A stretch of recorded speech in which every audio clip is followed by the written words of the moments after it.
నమస్తే, నేను Kavitha. Welcome to iDream. Property versus SIP 10 ఏళ్ల తర్వాత దేని విలువ ఎక్కువగా ఉండబోతోంది? ఏది అసలు బెస్ట్ ఆప్షన్? మనతో పాటుగా ఉన్నారు ఫైనాన్షియల్ ఎక్స్పర్ట్ సాయిరామ్ గారు. హలో అండి, నమస్తే. సో ప్రాపర్టీస్, ఎస్ఐపిలు 10 ఏళ్ల తర్వాత చూసుకోవాలి అంటే ఏం చెప్తారు మీరు? చాలా మందికి ఇప్పుడు ప్రాపర్టీలో ఇన్వెస్ట్ చేయాలా లేదా ఎస్ఐపిలో పెట్టాలని చాలా మంది మధ్యతరగతి కామన్ డౌట్ ఇది. సో ఏమనుకుంటారంటే వడ్డీ రేట్లు పెరుగుతున్నాయి, ఇప్పుడే కొనేస్తే బెటర్ కదా. నెక్స్ట్ ఎస్ఐపి అంటే మార్కెట్లో పెడితే అప్ అండ్ డౌన్ అవ్వచ్చు. సో ఇప్పుడు నా దగ్గర క్యాష్ ఉన్నాయి, ఏది ఇన్వెస్ట్ చేయాలి? సో ఈ డౌట్ అనేది, ఈ భయాలు అనేది చాలా మంది కామన్గా వస్తుంటాయండి. సో ఒకసారి డీటెయిల్గా మనం చూద్దాం. సో ఫస్ట్ అసలు ముందు ప్రాపర్టీ కొంటుంటే ఏంటి, లేదా ఇల్లు కొంటుంటే. సో వీటిని ఏంటంటే ఇది ఒక టాంజిబుల్ అసెట్గా చూస్తారు చాలామంది. టాంజిబుల్ అంటే నేను ఫీల్ అవ్వగలను, నాకు ల్యాండ్ ఉంది లేకపోతే హౌస్ ఉంది, నేను చూడగలను, అక్కడికి వెళ్ళి ఫిజికల్గా కనిపిస్తుంది, నేను అక్కడికి వెళ్ళి అనుభవించగలను దాన్ని. సో ఎవరైతే టాంజిబుల్ వాటిని చూస్తారో చాలా సేఫ్ అని ఫీల్ అవుతారు. అండ్ మెంటల్గా దానికి కొంచెం పీస్ కూడా ఉంటుంది. ఓకే, ఇది నాది, ఎక్కడికి పోదు, ఇదేమి రేపు మారిపోయేది కాదు అనేది ఫీల్ అవుతుంటారు. ఫర్ ఎగ్జాంపుల్ ఒక 10 years బ్యాక్ ఒక 40 lakhs పెట్టి ఒక ఫ్లాట్ కొన్నారు. ఇప్పుడు చూస్తే దాని వాల్యూ అట్లీస్ట్ 1 crore అవ్వచ్చు, అట్లీస్ట్ డబుల్ అయితే అవుతుంది, డబుల్ కన్నా ఎక్కువ అవుతుంది. కాబట్టి 10 yearsలో ప్రాపర్టీ రేట్స్ అట్లీస్ట్ 1 crore అనేది అవుతుంది. కానీ చాలామంది మిస్టేక్ చేసే థింగ్ ఏంటంటే దానికి లిక్విడిటీ ఎంత, దాని మీద మనం పెట్టిన ఖర్చు ఎంత, మెయింటెనెన్స్ ఎంత, దాని మీద ఒకవేళ మనం లోన్ తీసుకుంటే పెట్టిన ఇంట్రెస్ట్ కాస్ట్ ఎంత, వీటన్నిటిని కంప్లీట్గా ఇగ్నోర్ చేస్తారు. ప్రాపర్టీ ఏదైనా ఇన్వెస్ట్మెంట్గా చూసుకుంటే కనుక ఈ కాస్ట్ అన్నింటినీ మనం యాడ్ చేయాల్సి వస్తుంది. చాలామంది చేసే మిస్టేక్ ఏంటంటే, నేను అప్పుడు ఒక ఇల్లు కొన్నాను ఒక 40 lakhsకి, బట్ అది లోన్లో కొన్నాను, దానికి ఎంత ఇంట్రెస్ట్ కట్టాను, మెయింటెనెన్స్ ఎంత చేశాను. అపార్ట్మెంట్స్లో అయితే మెయింటెనెన్స్ తీసుకుంటాను, ఇండివిజువల్ అయితే ఇంట్లో చిన్న మైనర్ రిపేర్స్ ఉండొచ్చు, వీటన్నిటికి ఎంత. నెక్స్ట్ ప్రాపర్టీ ట్యాక్స్ ఎంత కట్టాను, మున్సిపల్ ట్యాక్స్ ఎంత కట్టాను. సో వీటన్నిటిని మనం క్యాలిక్యులేట్ చేసుకోవాలి. వీటన్నిటిని క్యాలిక్యులేట్ చేసిన తర్వాత ఇవన్నీ మైనస్ చేస్తేనే మనకి రిటర్న్ అనేది మనకి తెలుస్తుంది. సో ఎస్ఐపిలు అంటే ఏంటి అసలు యాక్చువల్గా? ఓకే, ఎస్ఐపి అంటే సిస్టమాటిక్ ఇన్వెస్ట్మెంట్ ప్లాన్ అండి. సో ఇది ప్రతి నెల ఒక ఫిక్స్డ్ అమౌంట్, ఇట్లా ఒక 5,000 నెల మనం మ్యూచువల్ ఫండ్లో ఇన్వెస్ట్ చేస్తూ ఉంటే దాన్ని ఎస్ఐపి అంటాం. ఇదేంటంటే మనం ఈ మనీని ఒక కంపెనీలోనే వెళ్ళదు, స్టాక్ మార్కెట్లో. ఒక మ్యూచువల్ ఫండ్ కనీసం 50 నుంచి 70 కంపెనీస్లో ఇన్వెస్ట్ చేస్తుంది. మీరు 5,000 పెడితే 5,000 అనేది 50 నుంచి 70 కంపెనీల షేర్ తీసుకుంటుంది. సో మార్కెట్లో ఒక కంపెనీ పోవచ్చు, బట్ 50 to 70 టాప్ కంపెనీస్ ఒకేసారి అయితే పడవు కదండి. సో మనకేంటంటే డైవర్సిఫైడ్ ఉంటుంది, అక్కడ రిస్క్ అనేది కొంచెం తగ్గుతుంది. ఫర్ ఎగ్జాంపుల్ మీరు కనుక ఒక 5,000 rupees చొప్పున ఎవ్రీ మంత్ మీరు ఇన్వెస్ట్ చేసుకుంటూ వెళ్తే ఒక 10 yearsలో మీరు 6 lakhs ఇన్వెస్ట్ చేస్తారు. But at the end of the 10th year మీకు 12 to 15 lakhs వస్తాయి, అస్యూమింగ్ ఒక 12% నుంచి 15% రిటర్న్ చూస్తే. సో ఇప్పుడు డైరెక్ట్ కంపారిజన్ కావాలి, SIP investment, property investment. Okay, so property అనగానే చాలామంది ఏంటంటే హైదరాబాద్లో ఉండే ప్రాపర్టీ చూస్తుంటారు. బట్ ప్రాపర్టీ హైదరాబాద్లోనే ఉండాల్సిన అవసరం లేదు కదా, ఎక్కడైనా ఉండొచ్చు. అది ప్రాపర్టీ విలేజ్లో ఉండొచ్చు, it can be in Bombay, బెంగళూరులో ఉండొచ్చు. బట్ ఇక్కడ ఏంటంటే మనం సింప్లిఫికేషన్ కోసం యావరేజ్ ప్రాపర్టీ రిటర్న్ చూసుకుంటాం. Okay, there are flats in Pune last 10 yearsలో 1% కూడా పెరగనే ఉన్నాయి. ఎందుకంటే మన జూబ్లీ హిల్స్ సైడ్. సో కొనేవాళ్ళు జూబ్లీ హిల్స్కి వెళ్తారా లేకపోతే న్యూ ఫైనాన్షియల్ డిస్ట్రిక్ట్ వైపు వెళ్తారా? సో అటువైపు ఎక్కువ గ్రోత్ ఉంది అంటే వెళ్తున్నారు. సో ఇదేంటంటే ప్రాపర్టీ అనేది ఎప్పుడు ఒకే రేట్ మీద పెరగదు. సో ఒక చోట ఎక్కువ పెరగచ్చు, ఒక చోట తక్కువ పెరగచ్చు. సో ఒక ఎస్టిమేషన్ ఏంటంటే ప్రాపర్టీస్ జనరల్గా 7 to 8 yearsలో డబుల్ అవ్వాలి. ఒక ఎగ్జాంపుల్ ఏంటంటే ఒక 10 years బ్యాక్ ఒక పర్సన్ 40 lakhs పెట్టి ఒక ఫ్లాట్ తీసుకున్నారు. ఆయన డౌన్ పేమెంట్ కింద ఒక 10 lakhs పే చేసాడు. ఇప్పుడు బ్యాంక్ లోన్ అయితే రిమైనింగ్ 30 lakhsకి వెళ్ళాల్సి వస్తుంది. ఇప్పుడు ఏంటంటే ఆఫ్టర్ 10 years ప్రాపర్టీ డబుల్ అయింది అనుకుందాం. సో డబుల్ అయితే కనుక ఒక 40 కాస్త 80 అవుతుంది. నెక్స్ట్ ఆయనకైనా మొత్తం ఖర్చు ఎంత, డౌన్ పేమెంట్ కింద 10 lakhs పెట్టాడు. నెక్స్ట్ ఈఎంఐ ఎంత కట్టాడు, ఆల్మోస్ట్ ఒక 36 lakhs ఈ 10 yearsలో ఈఎంఐ కడతాడు. సో టోటల్ ఎంత 46 lakhs అయింది. సో ఇప్పుడు ఏంటంటే మన 80 lakhs మైనస్ ఈ 46 lakhs అంటే 34 lakhs అవుతుంది. బట్ ఇంకా ఇందులో ఖర్చులు ఉంటాయి, మెయింటెనెన్స్ కాస్ట్, ఒకవేళ ఇంకా లోపల ఏమైనా అప్గ్రేడేషన్స్ చేసిన చిన్న రిపేర్స్ వచ్చిన మనం కట్టే ట్యాక్సులు, ఇవన్నీ తగ్గించాల్సి వస్తుంది. బట్ సింప్లిసిటీ పర్పస్ వాటన్నిటిని మనం రిమూవ్ చేస్తాం. సో రిమూవ్ చేసినప్పుడు మనం 80 lakhs ప్రాపర్టీ ఈరోజు 34 lakhs మనకి ప్రాఫిట్ ఇచ్చినట్లు. నెక్స్ట్ ఎస్ఐపి అయితే ఒక పర్సన్ నెల 30,000 ఇన్వెస్ట్ చేశాడు.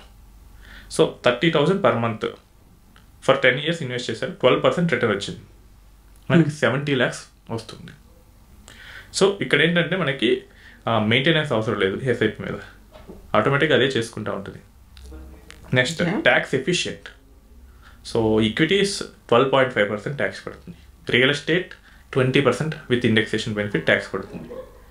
సో మనకి అమౌంట్ వైజ్ కూడా ఇది ఎక్కువే కనిపిస్తుంది. And it is liquid. మనకి ఇప్పుడు 10 years తర్వాత నాకు అవసరమైంది మనీ, వెంటనే అమ్మలేము. ఎస్ఐపి అయితే కనుక హైలీ లిక్విడ్. ఏంటంటే మనకి మ్యూచువల్ ఫండ్స్ మనకి అమౌంట్ ఈజీగా ఇచ్చేస్తుంటాయి. కాకపోతే ఇల్లు అనగానే ఒక ఫిజికల్ సెక్యూరిటీ కింద కనిపిస్తుంది, ఎదురుగా ఉంది, మనకు ఒక భయం లేదు అనేది. బట్ ఎస్ఐపికి సంబంధించి చూస్తే అది ఒక ప్రమాదకరం అనేటువంటి ఒక భావన ఉంది కదా. సో ప్రాపర్టీకి లిక్విడిటీ లేదండి. సో కావాలంటే మీరు ఈరోజు అమ్మటానికి ట్రై చేయండి. నాకు తెలిసి 99.99% బయర్ రాడు. కానీ మీరు ఎస్ఐపిలో ఉన్న అమౌంట్ని లిక్విడిటీ కోసం ఈజీగా ఇచ్చేస్తే కనుక 2 working daysలో వస్తాయి. ఓకే, ఇమ్మీడియట్ ట్రాన్సాక్షన్స్ అనేవి ఉంటాయి. ఈవెన్ కొన్ని liquid mutual funds with in our మీకు ఇచ్చేస్తారట. అండ్ ఇన్ కేస్ మీకు లోన్ అగైనెస్ట్ మ్యూచువల్ ఫండ్ కూడా ఉంది, అవి కనుక తీసుకుంటే మీకు విత్ ఇన్ అవర్ కూడా వచ్చేస్తాయి. టోటల్ అమౌంట్ మీద 40% వరకు మీకు ఇస్తారు ఈక్విటీస్లో అయితే.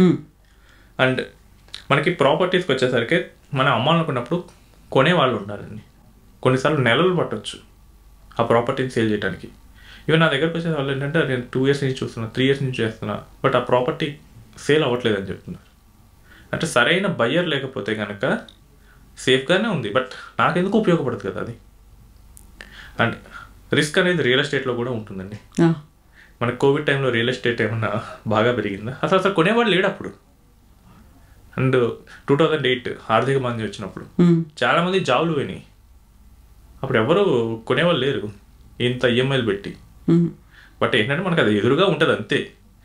దానికి తగ్గ రిస్క్లు అయితే దానికి ఉన్నాయి, వీటికి తగ్గ అడ్వాంటేజెస్ వీటికి ఉన్నాయి. ఒకటి ఏంటంటే మనం ఉండటానికైతే అసలు ఏం చూడక్కర్లేదు. బట్ ఇన్వెస్ట్మెంట్గా చూసేటప్పుడు అయితే మనం లిక్విడిటీ రిస్క్ చూసుకోవాలి. నెక్స్ట్ అది ఏ విధంగా మనకి అవసరానికి ఉపయోగపడుతుంది, వీటన్నిటిని మనం చూసుకోవాల్సి వస్తుంది. సో యూజువల్గా ఒక ఫైనాన్షియల్ డెసిషన్ ఏదైనా తీసుకోవాలి అనుకున్నారనుకోండి, మన దగ్గర ఎమోషనల్గా కూడా దానికి అటాచ్ అయ్యి ఉంటారు, బోల్డెన్ నిర్ణయాలు తీసుకుంటారు.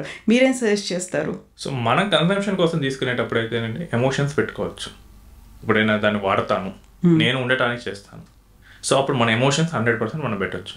బట్ యాజ్ అన్ ఇన్వెస్ట్మెంట్ అయితే కనుక మన ఎమోషన్స్ని తగ్గించుకొని లాజికల్గా ఆలోచించడమే కరెక్ట్. ఎట్ ద ఎండ్ మనకి మనీ కోసమే కదా ఇన్వెస్ట్మెంట్ చేసేది. సో అప్పుడు కనుక మనం ఎమోషన్ పెడితే కనుక రాంగ్ వెళ్ళే ఛాన్సెస్ చాలా ఉంటాయి. సో ఇప్పుడు ఇల్లు ఉండాలి, అందరూ కొంటున్నారు, నా చుట్టుపక్కల వాళ్ళు అందరూ కొంటున్నారు, అది ఎమోషన్. ఎందుకంటే ఫస్ట్ హౌస్. బట్ ఆల్రెడీ నాకు ఫస్ట్ హౌస్ ఉంది, అకౌంట్లో ఒక 50 లక్షలు ఉన్నాయి, ఏం చేయాలో అర్థం కావట్లేదు, దేని మీద ఇన్వెస్ట్ చేయాలి, అప్పుడు ఇన్వెస్ట్మెంట్ అవుతుంది అది. సో అది ఇన్వెస్ట్మెంట్ రూల్స్ అన్నిటికీ లోబడి ఉండాల్సి వస్తుంది. నాకు ఎక్కడ ఎక్కువ రిటర్న్ వస్తుంది, ఎంత సేఫ్టీగా వస్తుంది ఆ రిటర్న్, వీటన్నిటిని చూసుకోవాల్సి వస్తుంది. ఇంకోటి ఏంటంటే మీరు ప్రాపర్టీ కొంటారు, దాన్ని రెండో దాంట్లో మీరైతే ఉండలేరు కదా. సో రెంట్కే కదా ఇవ్వాల్సింది. రేపు టెనెంట్ సరిగ్గా చూసుకోకపోతే, నేను లింక్డ్ఇన్లో ఒక ఆర్టికల్ చూశాను. సో బెంగళూరులో ఒక టెనెంట్ అద్దెకిస్తే ఆయన ఇంటిని ఎంత డ్యామేజ్ చేశాడంటే 10 లక్షలు అయిందండి తిరిగి ఓనర్ రిపేర్స్ చేసుకోవడానికి. అసలు దాన్ని అసెస్మెంట్ ఒక ప్రొఫెషనల్ ఏజెన్సీ పెట్టి చేయించాడు, వాళ్ళు ఒక 50,000 ఛార్జ్ చేశారు. సో ఇలాంటి వాళ్ళు కూడా ఉంటారు. సో టెనెంట్ ఒకవేళ మంచోడు కాకపోతే ఏంటి, సో ఇవి కూడా చూసుకోవాల్సి వస్తుంది. అండ్ ఒకవేళ అది కనుక ప్లాట్ అయింది అనుకోండి, రేటు పెరుగుతుంది అనుకోండి, దాన్ని ఎవరో ఒకరు కబ్జా చేయడానికైనా ట్రై చేయొచ్చు.